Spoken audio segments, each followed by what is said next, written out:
Hi guys, how are you? Welcome to Rise with Gladys Mothoni. This is the place where we learn, we practice, and we grow.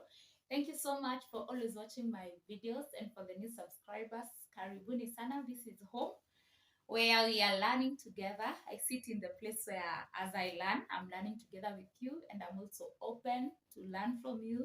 You're always free to comment in the comment section. If you've not subscribed, please do so. It really supports my channel. It's free. Just hit that subscription box down there. So today, we are in the month of November, and now we are almost getting to a new year. And of course, this is the time where we get to audit, and see whether the goals we had set for this year, whether we have achieved some of them. You get to see what were your strengths that year, what were your weaknesses, what can you improve. And I've been in that place where I am weighing things and seeing which step did I make, where did I fail. And as I was doing that, I discovered I need to study more about money, money and the management of money. The problem with most of us is not that, and I've read it, the problem is not that we don't make money. The problem is keeping that money. Most of us don't have a problem with making money. Some people are really good with making money, but it's like whenever they get the money in the pocket, it's like the money has wings and it flies. So I have been trying to educate myself on some principles of financial management and to see how I can become a better money steward, or rather a better money manager. And as I was doing that, I've read different things, and I want to share with you some 4 principles that I learned that I believe can be good hacks for you. Especially during this time, the world generally is going through a recession, and because of that recession, of course, the inflation rates are very high, the prices are high. You're getting a product that used to buy at a certain price has increased with like even 500, or like the price has doubled. And it's because of this inflation, of this recession, and we don't know when we are going to get back to our normal. Or I don't even know, are we ever going back? I don't know. Just maybe you can interact with me and tell me whether you think we're ever going back, or we continue bracing ourselves up for this kind of economic situation. And so these are the 4 things that I learned, that could be helpful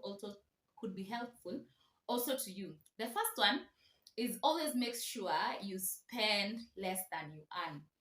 um Sometimes we tend to spend what we earn plus what we can borrow. What do I mean?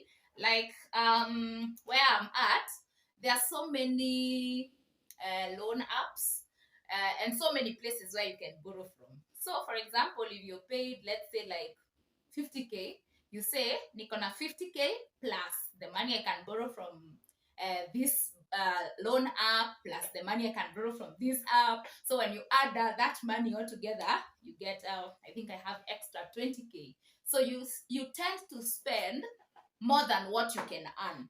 And ways in which you can reduce that which you spend. Try to look at your expenses. Where does your money go? Is it the rent? Is it the food? Where does it go? And then when you are able to establish where your money goes, you can become innovative and look at ways which you can cut costs on those things that you spend that money on. For example, even with rent, all of us want to live in good areas, or maybe posh areas, or areas that they have a certain name. Let's say area A has a certain name, and area B doesn't have such a good name. We can, of course, I'm not saying you compromise on your security, because there are areas that are not secure. But you can, as you grow financially, you can choose to live in a house in area B, which is a bit cheaper. Maybe it's the same size as a house in area A, but you can be able to save a little more. Or you can, if a lot of your money is going in transport, you can try moving to an area that is closer to your workplace, that will help you cut on your transport. Maybe your money where you spend it is in going eating out. You can reduce the money you use eating out. It's always cheaper to cook in the house. So maybe you always go out with your friends. Maybe you go out like 5 times. Now you can cut it to 3 times or 2 times, and then these three other times you can meet in one of your friends' houses and try to cut cost. Another thing you can do is to look at where you buy your things. You will find out that different places you will get the same product but at different prices, even different stores. You will get it the same product, but this store sells it more expensive than this other shop. Even looking for wholesale shops, you will get very good deals at wholesale shops rather than buying that thing maybe from a retail shop. So also considering where you can buy stuff is really important. The store where you get to buy your stuff. Another thing you can do is to move to another product. For example, one of the things people have been speaking about is tissue paper. Like it has become really expensive and it's tissue. So maybe you are using brand X and brand Y is cheaper. Maybe you have brand WXY.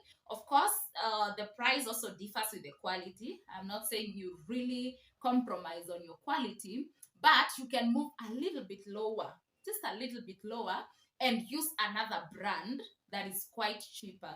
We are trying to save that extra coin that will help you to make sure that you spend less than you earn.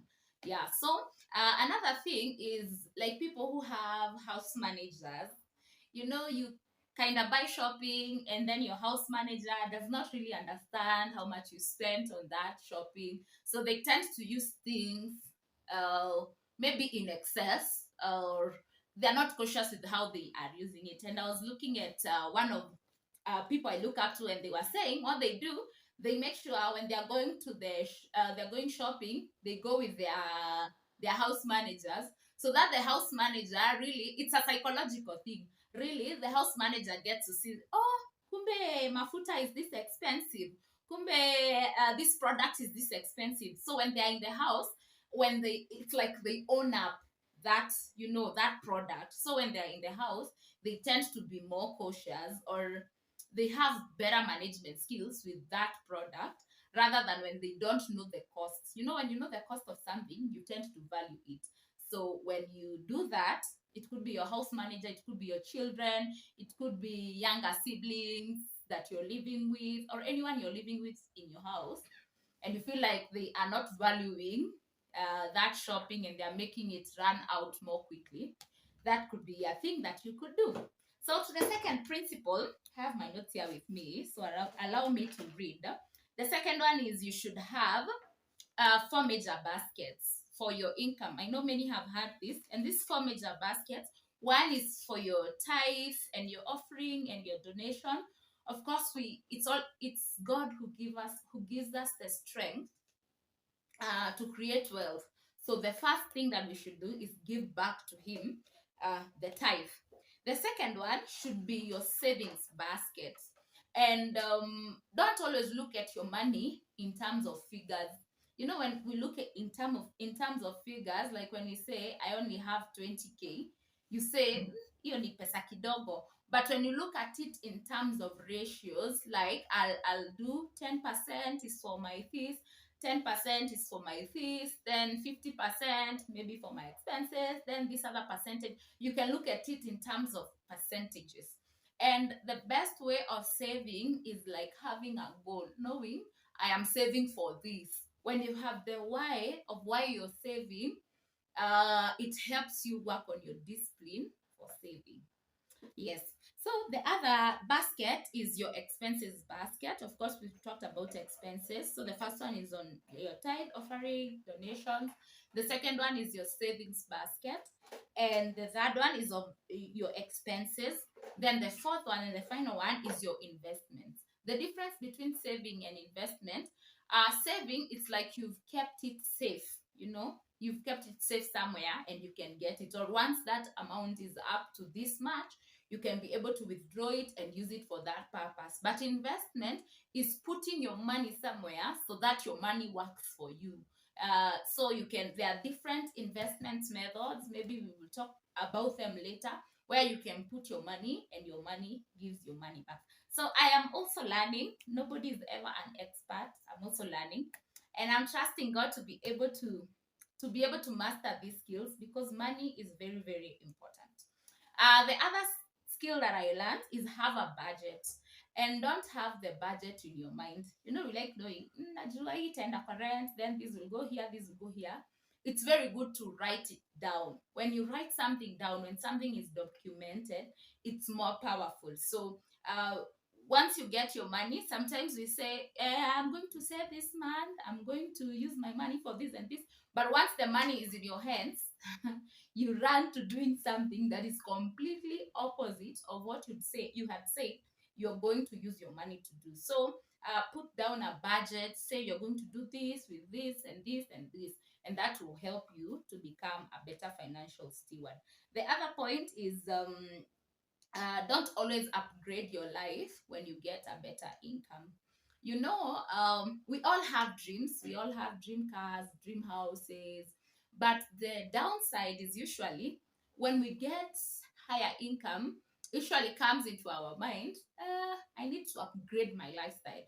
So now you upgrade your car, you upgrade the house you're living in, you upgrade the places you are going to shop, you upgrade the clothes you wear, the shoes, you upgrade everything. But rather, you should not always, of course, there's a time when you do that, but when they give you that extra allowance at work, when they give you, a pay raise, it should not always be the first move that, wamenilipa mingi mwezi. Immediately that month, you're moving out, you're getting yourself all the good things that you wanted. It should be calculated, so well calculated, that so that you're not always getting a higher income and then you're always upgrading your life, meaning you're always saving less, and therefore the raise in income does not mean your net worth is increasing. It's only that your lifestyle is becoming more expensive. And then the last point is have multiple sources of income. And this one, oh, and this point is for me actually. Like, have multiple sources of income. You look at your different abilities, and in this, I was learning that you should have an abundance mindset. Like, you don't only have one skill.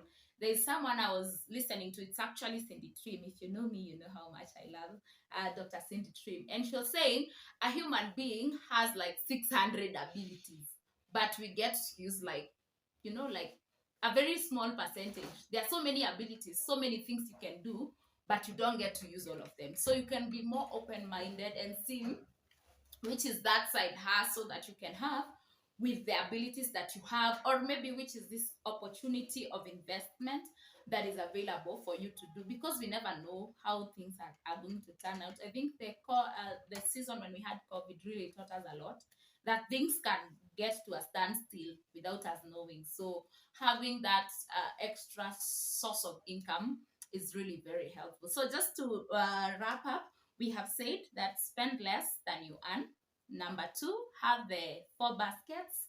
That is the tithe one, the expenses one, the savings one, and the investments one.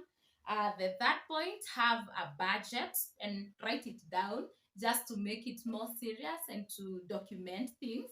And then don't always upgrade your life when you get extra income. And the last point, have multiple sources of income. So as I am a student, I want also you to be a student together with me, and let's us try to grow from this point. So until next time, bye bye.